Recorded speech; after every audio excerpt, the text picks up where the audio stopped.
Welcome back, everyone. Nikolai Ray, CEO of the MREX here. Today I'm going to talk about delegating tasks as the CEO of your real estate investment company. As a CEO, you have to scale your organization, you have to build that organization because you want to acquire faster, acquire bigger, and just build up your success as a real estate investor at a faster pace than someone who is just a simple investor.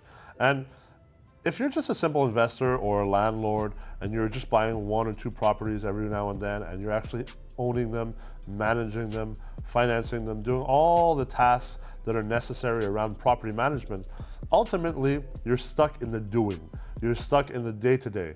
And as we spoke about in one of my previous videos about strategic planning, what we want to do as the CEO of our real estate investment company, especially in multifamily real estate, is we want to be able to take a bird's eye view and actually get up into the clouds and look at the forest from above and see where we want to go. If you're stuck in the forest as the soldier, you'll never see past the trees. And this is really what we want to do as a CEO of a real estate investment company. Therefore, if you want to create an organization, you have to hire people, you have to build partnerships, you have to get investors, and this will make you do three things that are three key tasks for a real estate investment CEO. And that is to decide, to delegate, and to disappear. Now, deciding is something that we do through strategic planning. We take the time to think about our mission, our values, where we want to go, how we want to get there, when we want to get there, and then we can decide what tasks and responsibilities and who's going to do them, how they are going to do them, and why. And then the second step is to actually delegate those tasks and responsibilities. Now, delegation is something that is extremely complex, and many people who have run companies for many, many years still have trouble doing.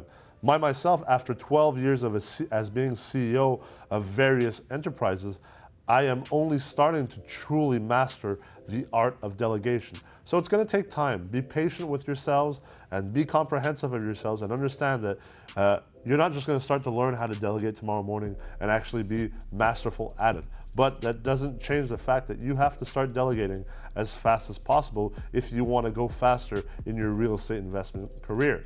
Now, the third step is once tasks and responsibilities have been delegated, you must disappear. You don't want to get stuck in delegating tasks, but still trying to micromanage your employees and your partners, because this will only cause frustration and ultimately will break down the chain of success. Therefore, you want to disappear, get away from micromanagement.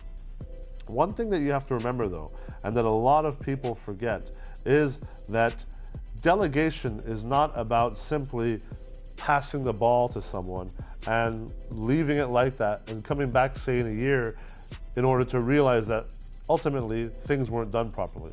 Let's take the example of a real estate investor who decides to hire a property management firm.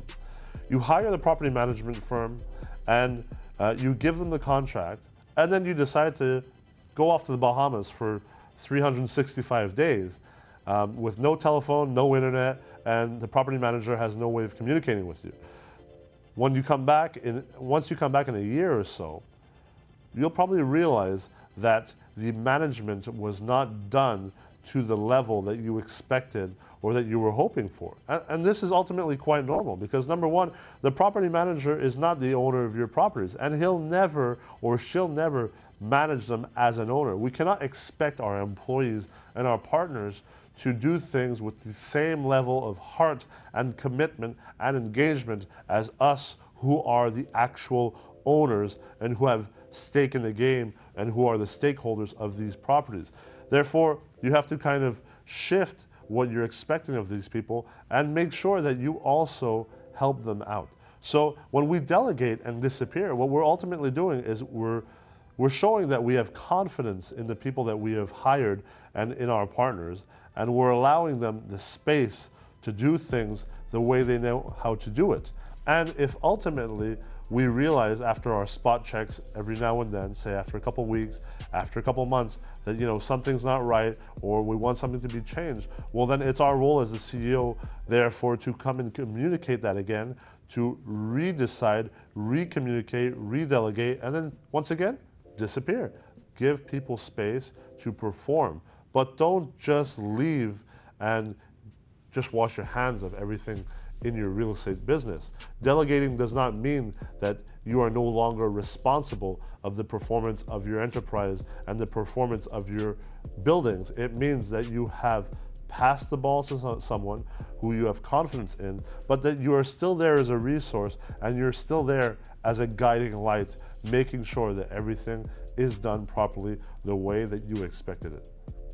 I hope that the information that I've shared with you today brings you a lot of value and that you continue to evolve from being simply a landlord to a real estate investor to a real estate investment CEO.